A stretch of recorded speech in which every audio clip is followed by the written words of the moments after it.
Hello and welcome. It's hot as balls in here right now, but I really want to talk about this book. If you haven't read this book, The Art Thief: A True Story of Love, Crime, and a Dangerous Obsession is a 2023 narrative biography that recounts the tumultuous childhood and riveting criminal history of Stefan Breitweiser, a French art thief who was active from 1995 to 2001. I love thrilling crime dramas. I love fatally flawed protagonists just as much as the next guy. I appreciate the idea of a man who steals millions of dollars worth of treasured pieces of art and history because he feels as though that he is the only person who truly understands the beauty of these artifacts. It is romantic, it's pretentious. We as the audience are allowed into the brain of Stefan Breitweiser, who is really just a misunderstood aesthete, gifted with superior philosophies regarding the ownership of legacy artworks and antiquities. Oh, brother, this guy stinks! I can't help but feeling like we aren't getting the whole truth. To get a better perspective on this book, it's really important to talk about the author, Michael Finkel. So, Michael Finkel started his career as a traditional journalist, beginning in 1990 writing articles for Skiing Magazine, moving on to Sports Illustrated, National Geographic Adventure, eventually getting hired at the New York Times. In 1999, he also published his first nonfiction book, Alpine Circus: A Skier's Exotic Adventures at the Snowy Edge. In regards to the articles that Finkel was writing at this time, New York Magazine described his writing methods as unorthodox and far from Timesian, spending hours with sources without a notebook, writing epic-length articles with barely a quotation in them. And he was pretty renowned for his storytelling abilities, up until 2002, when he got fired from the New York Times. Yeah, they fired him. Do you want to know why they fired him? Because I want to know why they fired him. On November 18th of 2001, Michael Finkel wrote an article called Is Yusuf Malay a Slave? An investigative story diving into the state of modern slavery on cocoa plantations in the Ivory Coast, specifically following the story of a boy named Yusuf Malay, who reportedly sold himself into slavery, as Michael Finkel would have you believe in this article. Problem was that Yusuf Malay did not sell himself into slavery, if you can believe it or not. He wasn't even a slave.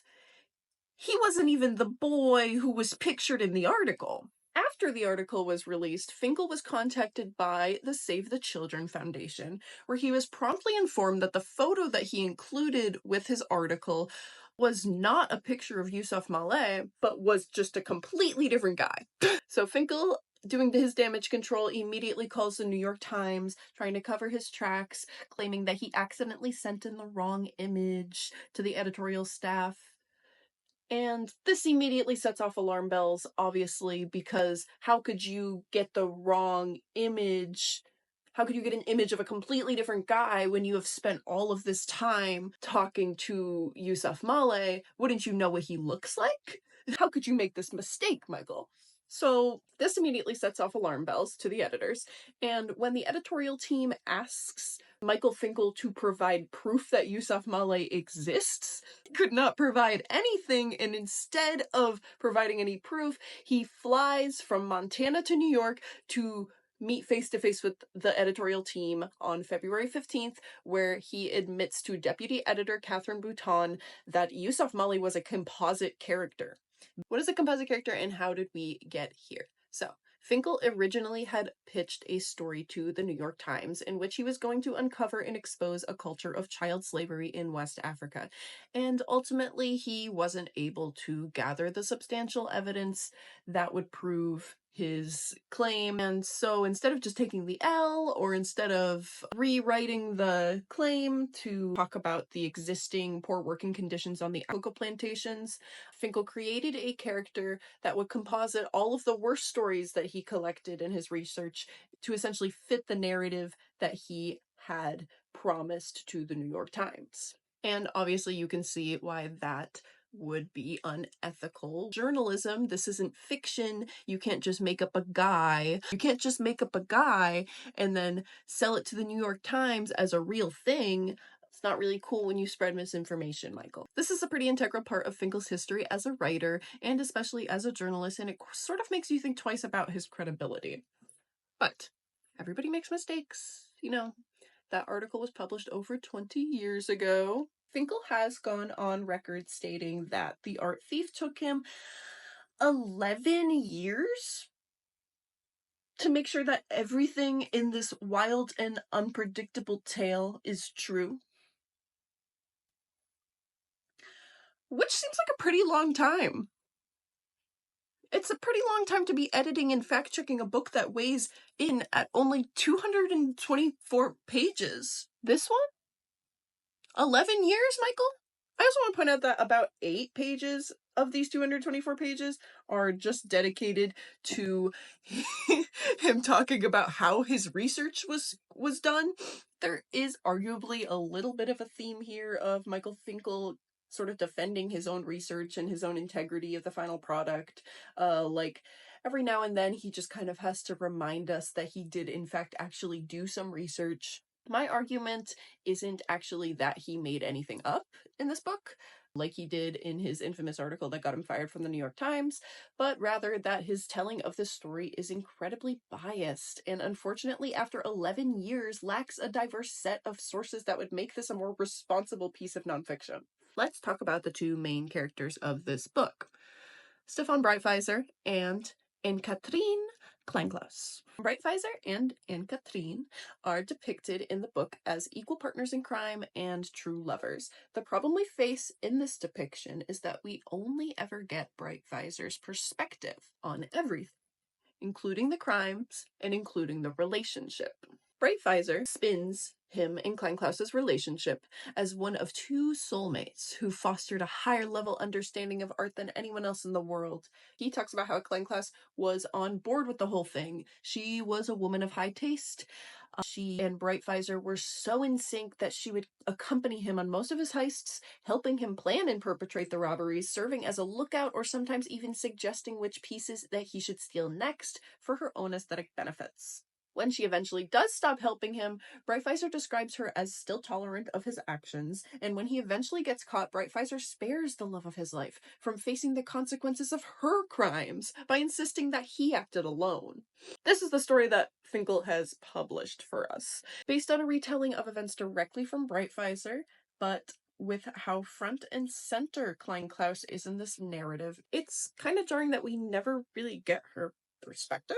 Finkel states his reasoning for this is that it's pretty much impossible to reach Kleinklaus in any way. He has sent out emails and letters, and she's never responded for a request for an interview. However, we do get a couple of short little perspectives in this book from lawyers and from court proceedings that really do tell a different story than we're led to believe here. Finkel at one point references a quote from Anne-Catherine's therapist, Cesar Redondo, in which he suggests that she has been pressured from the outset of the relationship into stealing, and that the coercion has metastasized into abuse, emotional, and sometimes perhaps physical too.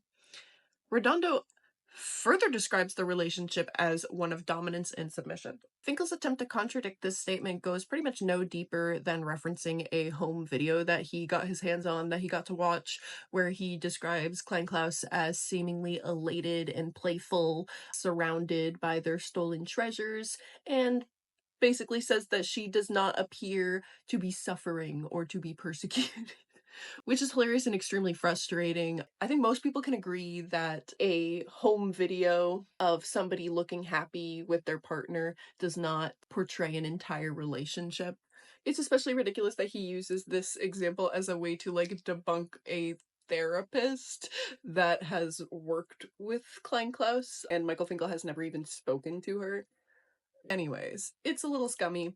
Furthermore, Kleinklaus says in her testimony against Breitweiser that he tormented and scared her, where she is pretty much immediately cut off by Breitweiser so that he can yell at her in the courtroom. Which, come on guys. Anyways, Kleinklaus's lawyer does also go on to suggest that her testimony may have omitted some of her involvement in the crimes, but he excuses her behavior by saying that she was under the grip of this young man. She was dominated and she was in pain. She lived in fear. Obviously, this is a statement from her lawyer, so it's a little bit biased, but when you're talking about this book, which is entirely biased on the side of Stefan Breitweiser. I don't think that that should just be thrown out. Finkel spins this part of the story as Kleinklaus elaborately manipulating the jury into letting her off of the hook, once again, without Kleinklaus' perspective at all. After Breitweiser is released on parole, he's legally barred from contacting Kleinklaus, and he does it anyways. He breaks his parole by sending her a letter, and instead of contacting him back, she just immediately notifies the police. That's really all that we get about Kleinklaus's perspective in this book. As far as Breitweiser's perspective, he doesn't even do a good job of making himself look like a good partner. Content warning for this next bit: domestic violence and pregnancy and abortion. There is a pretty awful part of this book that you can't really ignore in this conversation, which describes this time when Kleinklaus became pregnant and she believed that her relationship with Breitweiser was too volatile for them to bring a child into the world. So she makes the decision to have an abortion. And she decides not to tell Breitweiser about the pregnancy. She decides not to tell him about the procedure at all. She does it in secret. He does eventually find out on his own about the procedure, which causes him to fly into like an emotional fit of rage. He goes to her place of work. She works at a hospital at the time. He goes to the hospital and he confronts her at her place of work and essentially just starts berating her, starts yelling at her. He hits her, and this is all in public at her place of work in front of her coworkers.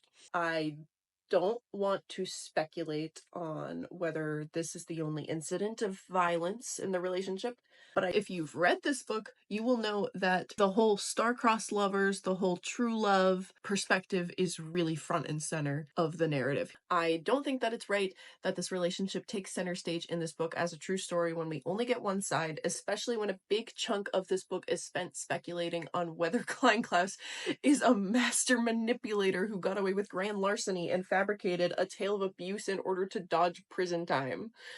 I think that it's really gross, and I think that it's bad journalism. Bad journalism is a theme here, if you can't tell. Finkel loves Breitweiser. I think that it's really obvious. You can see it tenfold when you read the note on reporting section at the end of the book, which describes Finkel's time shadowing Breitweiser during his research process. He describes this encounter that he has while interviewing him, which is just so funny. It's hilarious. It reads like fan fiction. In the midst of a series of questions about how Breitweiser was able to deftly steal while people were near, a skill I couldn't quite fathom, he stopped the conversation and said, "Well, did you see that?" "See what?" I said. "What I just did." "No," I replied. "What did you do?" "Look around," he said. Nothing seemed out of place in the cramped hotel room. "I'm sorry," I eventually said. "I don't see anything." Breitweiser stood up from the chair, turned around, and lifted his button-down shirt. At the small of his back, tucked partially into the waistband of his pants, was my laptop computer. He'd taken it during an instant in which I'd lowered my eyes to scribble a note, and I simply hadn't noticed its absence. But I now understood his thieving ability in a visceral way. Oh my god, that's so funny. You mean to tell me that you did not notice that your laptop computer had left the scene? You mean to tell me that you did not notice this man who you were interviewing? He was right there. You didn't notice that he stood up from his seat, untucked his shirt, and took your computer and shoved it down his pants. You didn't see that. I find that hard to believe, Michael. I'm not sure if Michael Finkel actually believes this or not, or if it's just the angle that he's going for because it makes a more compelling story, but this book really tries to convince you that Breitweiser was not a compulsive thief, which I personally find ridiculous. Finkel references the psychological analysis in the book that made the conclusion that he couldn't possibly be a compulsive thief because he plans what he wants to steal beforehand. I know I already said that Michael Finkel speaking against mental health professionals is a ridiculous thing to do, but he just completely contradicts this statement with his own retelling of Brightvisor's crimes. Brightvisor switches to and from petty shoplifting multiple times in the book, and not only that, but he also participates in impulsive art heists as well, where he says that he never planned to steal certain pieces, and he only did due to the circumstances of the museum security. I personally think that it's pretty obvious that there is a compulsive nature to Brightvisor's crimes, and I think that it's obvious that he enjoyed the act of committing the heist in broad daylight and not getting caught, and I think that he really liked having a shiny trophy to remind him of the euphoria. I don't really think that it's that complicated where every single piece that he chose was God's given gift to Stefan Brightvisor. I really think that he just liked the fact that he could get away with it. I personally don't buy the whole I'm the true beholder of aesthetic beauty thing. I think it's a shitty motive, but you know what? It is a good story. And that's really my conclusion. This is a really entertaining story. Michael Finkel's really good at stories, but he's also unfortunately an unreliable narrator. And when your main source, the only source, is a direct retelling of events from another unreliable narrator, you have to be really careful with how you embellish the drama and portray the people you include in the book. As entertaining as this book is, I can't help but see it as another example of irresponsible journalism on Michael Finkel's part. And that's really all I have to say. I hope you enjoyed my review of The Art Thief by Michael Finkel. I hope I didn't ruin this for you if this is like one of your favorite books. I really enjoyed reading it. I only found out about Michael Finkel's history after I read the book and was looking at the Goodreads reviews, and I was like, oh, why do people hate this guy? So take that as you will. If you like the review, if you hated the review, if you liked the book, if you hated the book, if you've never read the book, if you want to read the book, please comment down below. Actually, don't comment if you hated my review. Just block me. I don't know. But anyways, thank you, like, and subscribe.